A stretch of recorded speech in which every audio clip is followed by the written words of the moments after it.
Saudi যুবরাজ বললেন, Israel গাজায় গণহত্যা চালাচ্ছে। সৌদি যুবরাজ মোহাম্মদ বিন সালমান ইসরায়েলের বিরুদ্ধে গাজায় গণহত্যার অভিযোগ করে এর তীব্র নিন্দা করেছেন।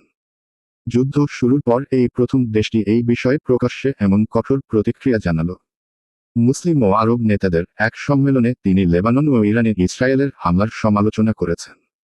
দুই আঞ্চলিক প্রতিদ্বন্দ্বী রিয়াদ ও তেহরানের মধ্যে সম্পর্ক উন্নয়নের লক্ষণ প্রকাশ করে সৌদি যুবরাজ ইরানের মাটিতে হামলার বিষয়ে ইসরায়েলকে সতর্ক করলেন।